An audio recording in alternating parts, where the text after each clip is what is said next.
اب جو جعلی ڈبہ پیر آ کر بیٹھ گیا ہے اسے آتا جاتا کچھ نہیں اور کہتا ہے میں اللہ کا ولی ہوں، وہ کیسے ولی ہو سکتا ہے جبکہ اس کے پاس علم ہی نہیں ہے؟ اور اپنے نوجوانوں کے لیے خاص طور پہ میں آپ کو عرض کرتا ہوں، یہ سب جو میں بیان کر رہا ہوں نا، یہ تعلیمات اولیاء سمجھیں بس آپ، کیونکہ تعلیمات اولیاء قرآن و حدیث کی تعلیمات ہی ہیں۔ ہمارے اکابرین نے واضح لکھا کہ اگر اللہ تعالیٰ کسی کو ولایت عطا فرما دے پھر وہ کوئی گناہ کبیرہ کر لے تو اللہ تعالیٰ اس سے ولایت کو چھین لیتا ہے، یا گناہ کبیرہ نہ کرے، گناہ صغیرہ کرے لیکن لگاتار کرتا رہے، توبہ ہی نہ کرے، اللہ تعالیٰ ولایت کو چھین لیتا ہے۔ اس کا مطلب یہ ہوا نمبر 1، کوئی جاہل اللہ کا ولی بن نہیں سکتا، اور اگر وہ صاحب علم ہے اور اللہ نے اس کو ولایت عطا فرما دی لیکن بے عملی نہ چھوڑے، گندگی نہ چھوڑے تو ولی رہ نہیں سکتا، اللہ تعالیٰ اس سے ولایت کو چھین لیتا۔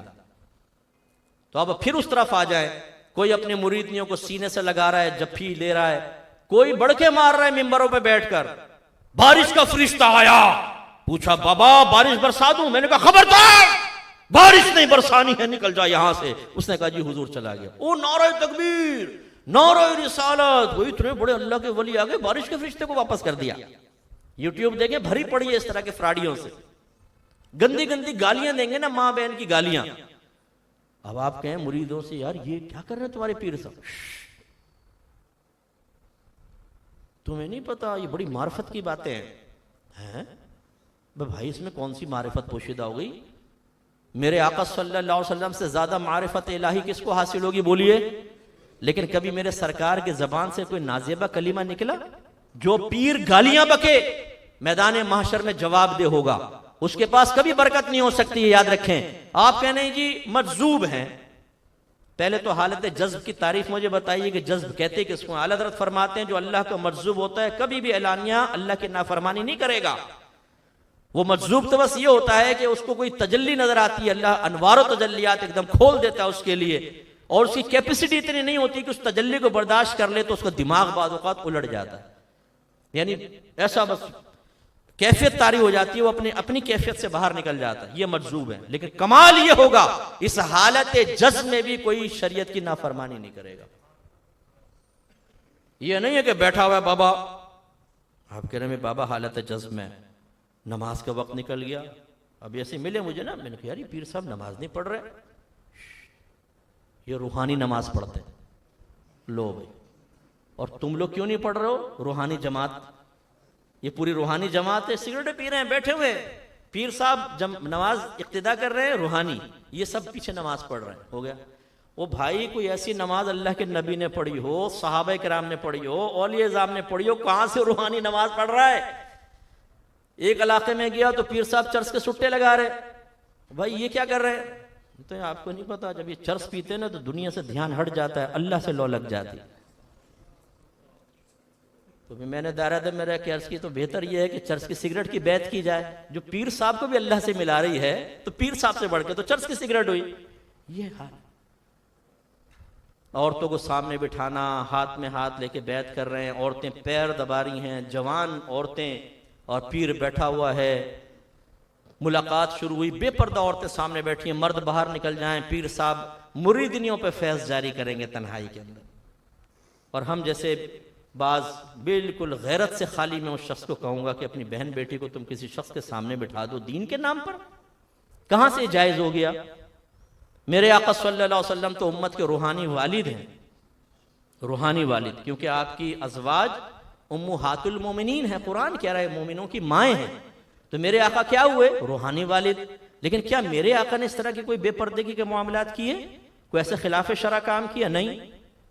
تو ایک پیر صاحب ملے، وہ بچی تھیں، انہوں نے کہا کہ جو مفتی صاحب میرے بھائی نے بیعت کروا دی اپنے پیر صاحب سے، وہ عورتوں کو سامنے بٹھاتے ہیں۔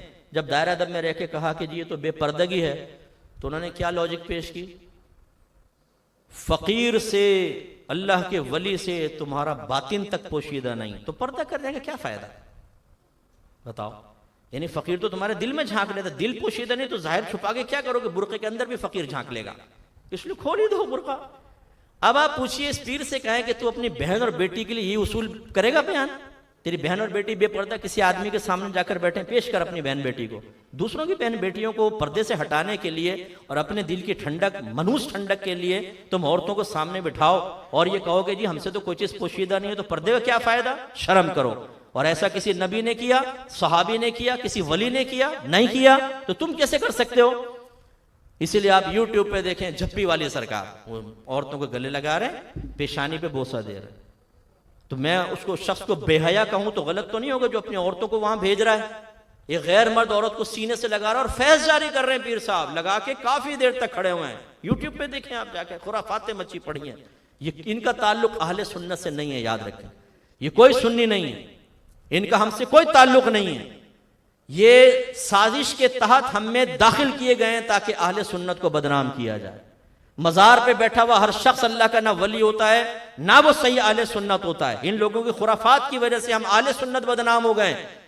ہمیں قبر پرست کہا جاتا ہے، ہمیں اللہ کو چھوڑنے والا کہا جاتا ہے، ان بدبختوں کی وجہ سے.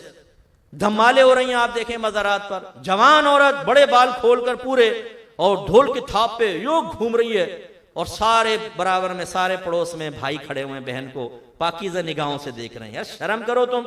تمہاری بہن کو اس طرح نچوایا جائے، آپ کھڑا کریں گے اپنی بہن بیٹی کو؟ بولے نہیں. لیکن افسوس ہوتا ہے کہ وہی نوجوان جو اپنی بہن بیٹی کے لیے پسند نہیں کرتا، وہ جب مزار پہ جائے گا وہ بھی کھڑے ہو کے دیکھ رہا ہوگا. بھائی یہ تماشا حرام ہے، اس کا کوئی اہل سنت سے تعلق نہیں ہے. تو یہ اچھی طرح یاد رکھیں کہ اولیاء کی خود تعلیمات یہ ہیں کہ ولی وہی ہوگا جو اعلانیہ طور پہ کبھی کوئی گناہ نہیں کرے گا. اعلانیہ کی قید لگا رہا ہوں، یہ نہیں کہ آپ روزانہ کھڑکی سے جھانک رہے ہیں پیر صاحب کیا کر رہے ہیں اور آپ کہیں جی دیکھ رہا ہوں گناہ کرتے ہیں کہ نہیں کرتے. یہ تجسس کا حکم نہیں ہے. ظاہر دیکھیں نا. اگر ظاہر میں نماز نہیں پڑھتا، علم دین نہیں سیکھا ہوا، عقیدے کی خرابی ہے، گالیاں بکتا ہے، عورتوں کو بے پردہ بٹھا رہا ہے، چوری چکاری کے اندر ملوث ہے، اپنے چرسی، موالی، شرابی، جواری اور فراڈ کرنے والے مریدوں کو اپنے پاس رکھتا ہے، ان کی حوصلہ افزائیاں کر رہا ہے، تو یہ ولی ہو ہی نہیں سکتا. اس سے دور رہیں.